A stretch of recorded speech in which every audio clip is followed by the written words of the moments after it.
Hello everyone, good morning to all of you. कैसे हैं आप लोग? जय माता दी दोस्तों। तो दोस्तों, बग्गी का वीडियो आ गया है। तो बग्गी ने ना वीडियो में अपनी सारी चीज़ें यानी कि अपनी असलियत, अपनी पोले खुद ही खोल दी हैं। झूठ जो होता है ना एक दिन सामने ज़रूर आता है। दोस्तों, मैंने पहले भी कई बार कहा है कि जो इंसान गलत होते हैं उनका सच धीरे धीरे सामने आता है। तो वही बात हुई है कि आपकी सच्चाइयाँ आपके मुंह से ही कभी ना कभी तो निकलती हैं। अब देखिए ना, बंकू की सच्चाइयाँ उसके मुंह से ही आई हैं। हमें कुछ करने की ज़रूरत नहीं पड़ी। जब तक हम लोगों को कहते रहे, लोगों ने नहीं कभी विश्वास किया। अभी भी क्या हो रहा है? अभी भी कुछ लोग यही कर रहे हैं कि जिसने इतना बड़ा गुनाह किया है उसको तो उसकी तो बात ही नहीं कर रहे। वो तो जो भी कर रहा है बिल्कुल, वो कहते हैं ना, 100 खून भी माफ़ है उसको। लेकिन जो लड़की अपने बच्चे को संभाल रही है, स्ट्रगल कर रही है, सिंगल मॉम होने के नाते अपना घर बाहर बच्चे को संभालना, पूरी रिस्पॉन्सिबिलिटी निभा रही है, उसको ट्रोल कर रहे हैं। ऐसे लोगों को, ऐसे समाज के लोगों को आप क्या ही कहोगे? चलिए जी, अब हम अपने टॉपिक पे ही आते हैं, क्योंकि बंकों के लिए भी एक मेरी वीडियो आएगी, उसमें भी कई चीज़ें मैं आपको बताऊंगी। तो बग्गी की बात अगर करें तो बग्गी को आपने देखा, जब आपको याद होगा कि जब बग्गी का अबॉर्शन हुआ था, ठीक है, बग्गी का मिसकैरेज हो गया था। लेकिन आज जो वो बग्गी मिसकैरेज बता रही थी, मिसकैरेज को बता रही थी, अबॉर्ट करवाया था, ठीक है, अबॉर्शन करवाया था। वैसे बात तो एक ही है, कुछ ज़्यादा फ़र्क नहीं है। लेकिन अगर आप ध्यान से सुनो ना, ध्यान से अगर आप सोचो, मिसकैरेज गलती से होता है। और कभी कभी अबॉर्शन जो होता है ना, वो अपनी मर्ज़ी से भी कराया जाता है, ठीक है, कुछ सिचुएशन ऐसी पैदा करके, कुछ हालात ऐसे पैदा करके।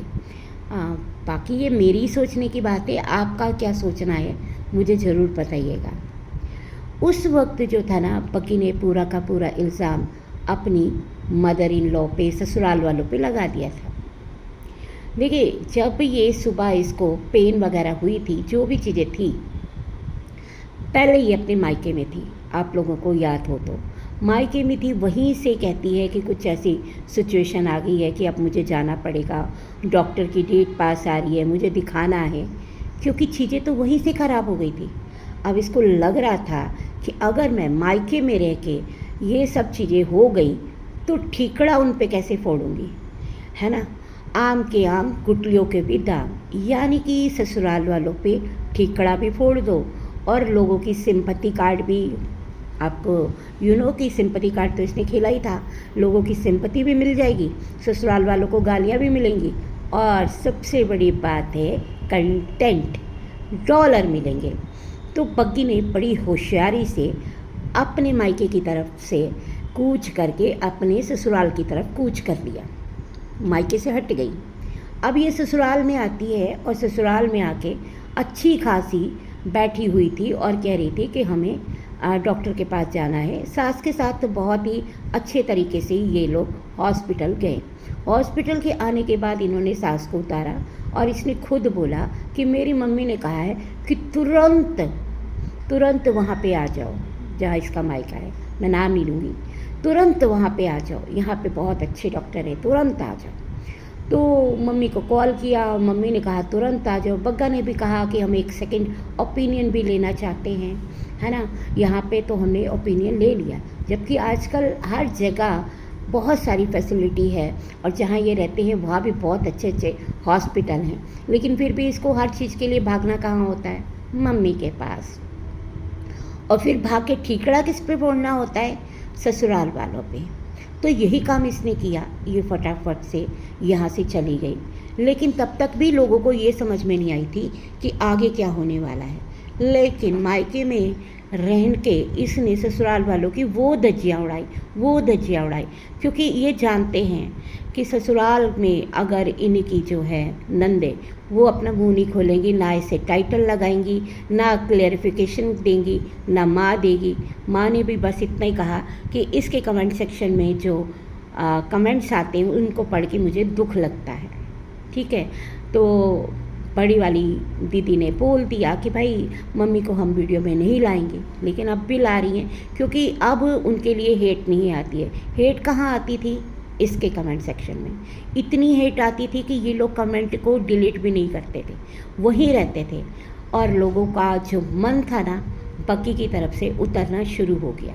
क्योंकि मम्मी का तो कोई इस तरह क्या चीज़ें नहीं आई है। मम्मी के बारे में बहुत ही गंद बोला, उस वक्त पब्लिक भी बहुत गंदगी कर रही थी, क्योंकि एक लड़की ने अपने आप को दिखाया कि उस पर अत्याचार हो रहे हैं, प्रताड़ित दिखाया उसको।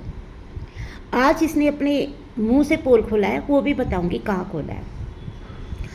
तो इसने प्रताड़ित दिखाया, लेकिन एक्चुअल में क्या था ना, आप सबको पता है कि इसने खुद बताया था कि मुझे शुगर मना है, मैं शुगर नहीं खा सकती हूँ। डॉक्टर ने मुझे शुगर के लिए मना किया है, और काफ़ी सारी चीज़ें थी जो डॉक्टर ने इसको मना किया था। उसके बावजूद भी ये कस्टर्ड खाती नज़र आई अपने मायके में, और बाकायदा बताती रही, इतना फ्रूट भी डाला, इतनी शुगर भी डाली। तो जब डॉक्टर ने मना किया हुआ है तो आप क्यों खा रही हो? सबसे बड़ी बात ये थी कि इसको जो जो चीज़ें मना थी ससुराल में उन चीज़ों के लिए टोका जाता था। सास भी टोकती थी, पति भी टोकता था। फिर उसके बाद यहाँ आते इसने पराठे ठोके, आपको याद हो तो। आते कहती है क्या आज मेरे मनपसंद का खाना मिला है मुझे, क्योंकि ये भुक्खड़ तो बहुत है ना, खाने के लिए तो खाने पे ऐसे टूटती है जैसे पहली बार खाना मिला हो। तो भाई वहाँ जाके इसने वो सारी चीज़ें खाई जो कि इसको बिल्कुल परहेज़ था। उसके बाद ये मैडम वहाँ पे अपनी मम्मी के साथ स्कूटी पे खुद स्कूटी चला के, आप सोचो कि आप प्रेग्नेंट हो और आपकी सिचुएशन भी क्रिटिकल टाइप की ही है, क्योंकि डॉक्टर ने पहले ही बताया था कि आपको जो लक्षण हैं उसके अकॉर्डिंग, है ना, जिस तरह से इसने खुद सिम्टम बताए कि ये वाली मुझे प्रॉब्लम है, उसके तहत आपको इन चीज़ों का परहेज करना है। खाने में भी और वैसे भी रहन सहन पे तो बदलाव सभी करते हैं। आपको पता ही है कि जब औरत प्रेग्नेंट होती है तो उसको मना करते हैं कि भाई वो स्कूटर क्या रिक्शा में भी अगर जा रही है ना तो उसमें भी मना करते हैं कि अपनी कन्वेंस से जाओ और धीरे धीरे चलाओ। मतलब कि ये नहीं है कि खुद चलाओ, पीछे भी अगर बैठे हो तो बहुत ही स्लोली, है ना। तो बहुत सारी चीज़ें होती हैं जिनको आपको फॉलो करना होता है, और डॉक्टर ने जो इसको बताई थी चीज़ें खाने पीने में, वो तो ये फॉलो करी नहीं मायके में आके। अब क्या था ना, ये अपनी माँ को बिठाती हैं, माँ का भी वेट होगा, अपना वेट। तो ये मैडम क्या करती हैं, जहाँ ये गई थी पंजाब में, वहाँ की सड़कें, आप यकीन मानो मैं वहाँ पे गई हुई हूँ, वहाँ पे जिस बाज़ार में जाती हैं वहाँ की सड़कें बहुत ही गड्ढे वाली हैं उस बाज़ार में। तो सोचो कि वहाँ पे ये जो स्कूटी चला के गई होंगी, कितने गड्ढे, सब चीज़ें, है ना, इस हालात में। तो अपना शरीर खुद ख़राब करने वाली बात है ना। अब वो कहते हैं ना, आ बैल मुझे मार, वो वाला न्योता दिया। उसके बाद ही इसने ये वीडियो बनाई थी कि भाई अब मुझे जाना है। तो वो सारी चीज़ें आपके सामने हैं कि इसने किस तरह से ससुराल वालों को बेइज्जत करवाया। शादी के 6 महीने बाद तो इसने यही कह दिया था, जब इसकी सास से बहुत अच्छी खासी बनती थी, मेरा पति नदी का किनारा हो। सास को तो पहले ही निकाल दिया था, तब तक पता नहीं था कि सास खुद ही निकल जाएंगी। तो उनका जो वीडियो आया था गाड़ी में बैठे कि जब शिमला जा रही थी तो उन्होंने कहा मैं थक जाती हूँ काम कर करके, क्योंकि ये महारानी तो वीडियो बनाया, अपना चद्दर चेंज करी, बेडशीट चेंज करी, ओके हो गया काम। और जो लोग कहते हैं ये बहुत काम करती है, उसके हाथ भी बेचारी के ख़राब हो गए हैं, वो भाई सभी पापा की परियां होती हैं। और शादी के बाद दुनिया में कोई ऐसी लड़की नहीं है जिसको अपना घर संभालने के लिए काम नहीं करना पड़ता है। हम भी करते हैं, है ना, हम भी किसी की बेटी हैं, हम भी किसी की बेटी हैं, और आगे जो हमारी भाभियाँ हैं वो भी किसी की बेटी हैं।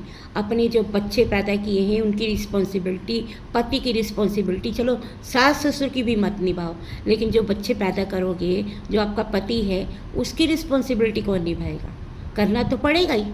जब तक सास है उसके सिर पे ठीकड़ा फोड़ो, नंद है उसके सिर पे फोड़ो, लेकिन जब सास नहीं दुनिया में होती तो फिर किसके सर पे ठीकड़ा फोड़ोगे?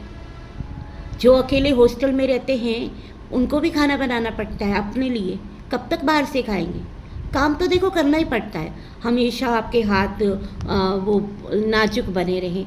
तो भाई अंडानी अंबानी के घर शादी करते हैं, है ना। हमने तो अच्छे अच्छे घर की बहुओं को घर में काम करते देखा है। और जो लोग ये बात कहते हैं क्या वो अपने घर में काम नहीं करते, अपने हाथ उनके देखो, वो पलंग पे चढ़ के बैठ जाते हैं आराम से, कोई काम नहीं करते वो लोग। बताइएगा कि आप लोग कोई काम नहीं करते, अपने बच्चों को खाना खिलाना, उनके लिए खाना बनाना, उनके लिए ब्रेकफास्ट लंच डिनर घर के काम सभी करते हैं। लेकिन यहाँ पे उसको दिखाना है कि अगर वो घर के काम कर रही है तो वो प्रताड़ित हो रही है। अजीब किस्म के लोग हैं। अब यहाँ पे क्या था ना कि आज बग्गी का वीडियो आया, तो बग्गी ने वीडियो में क्या बोला, बग्गी ने बोला कि भाई मेरी पैर में दर्द हो रही है, पता नहीं क्या लग गया है। उसके बाद बग्गी ने कहा कि मेरे को तो बहुत अच्छे अच्छे वीडियो बनाने थे, हेयर केयर पे भी बनाना था, कुछ और भी बनाना था, रेसिपी को लेके मेरे 2-2 वीडियो आते, लेकिन मेरा मामला तो चौपट हो गया इस पैर दर्द की वजह से। मुझे कुछ लगा था लेकिन उस वक्त मुझे कोई दर्द नहीं हुई, अब दर्द हो रही है तो मुझे डॉक्टर को दिखाना पड़ेगा। अब डॉक्टर के पास गई, कैल्शियम की कमी, आपको कोई 3 महीने की मेडिसिन वगैरह खाने को दी थी आफ्टर डिलीवरी क्या आफ्टर मिस कैरेज, है ना। तो उसके बाद आपने रूटीन को फॉलो नहीं किया जिसकी वजह से ये सब हो गया। अब इन मैडम से बात देखे, अपने मुंह से बता दिया कि इन्होंने जो डॉक्टर ने मेडिसिन दी थी उसको सिर्फ 1 महीना खाया, उसके बाद इन्होंने खाने की सोची नहीं, क्योंकि ये तो 1 महीने बाद 40 दिन 30 दिन अपनी माँ के पास रही थी तब तक खाया। उसके बाद घूमने फिरने की इतनी खुशी थी, हवाई कि भाई अपना ये क्या यहाँ पे भी इल्ज़ाम सासू पे लगाना था ना कि भाई सासू होती तो मुझे लगता है उन पे इल्ज़ाम लगता कि मेरे को दवाई नहीं खिलाई मेरी सास ने। शुक्र है वो है नहीं, वो समझ गई कि भाई इसके साथ रहना बहुत खतरे से खाली नहीं है, हर चीज़ का ब्लेम लगाएगी। इसलिए उन्होंने सोचा कि अपना कुछ दिन अपनी बड़ी बेटी के यहाँ पे अपना कुछ दिन यहाँ रहा करूँगी, कुछ दिन वहाँ रहा करूँगी, इसी तरह से दिन अच्छे कट जाएंगे।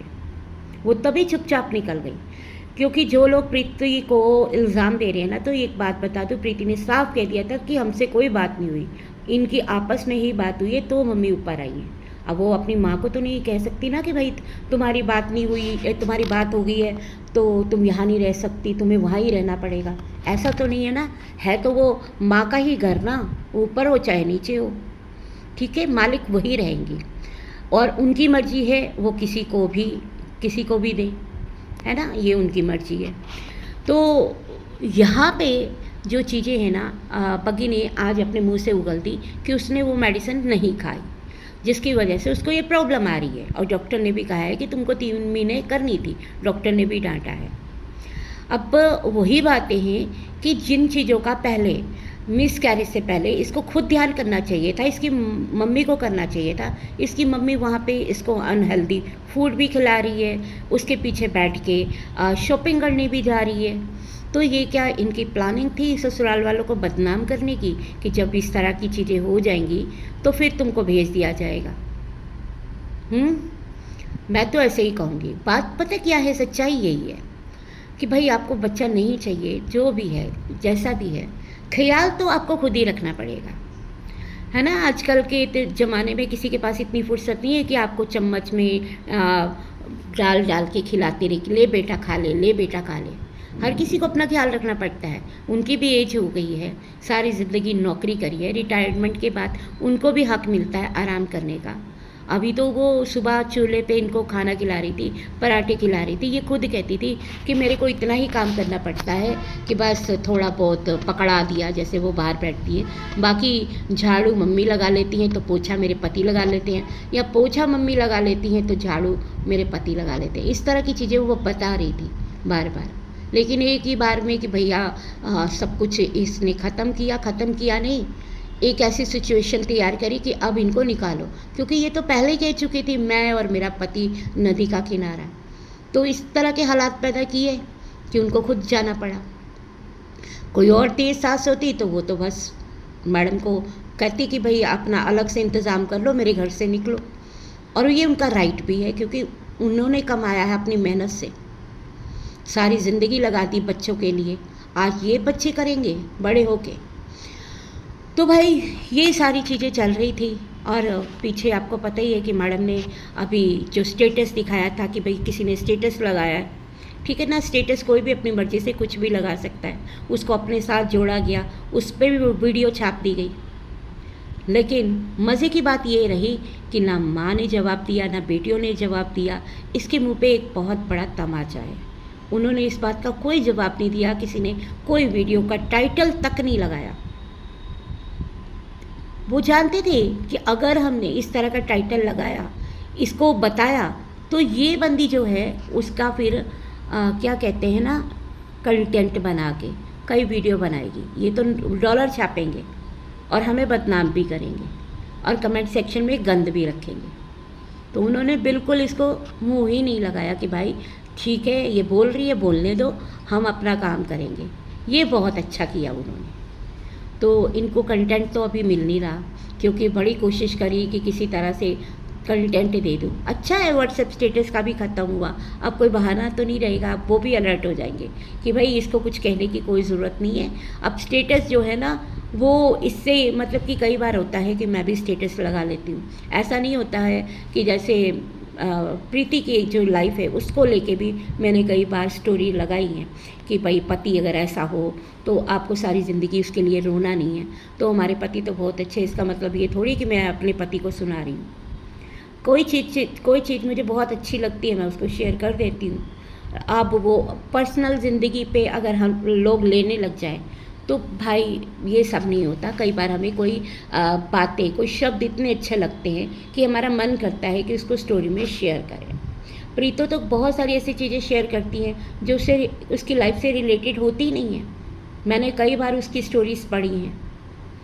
तो आप क्या ही मैं बताऊं, लेकिन चलिए ठीक है, आप लोग अपना कमेंट सेक्शन में कमेंट कीजिएगा कि भाई मैंने जो आज कहा है कि बग्गी की चोरी पकड़ी गई, तो वो सही है या नहीं है। इसने अपने मुंह से उगल दिया कि इसने दवाइयाँ नहीं खाई जिसकी वजह से इसको प्रॉब्लम आई।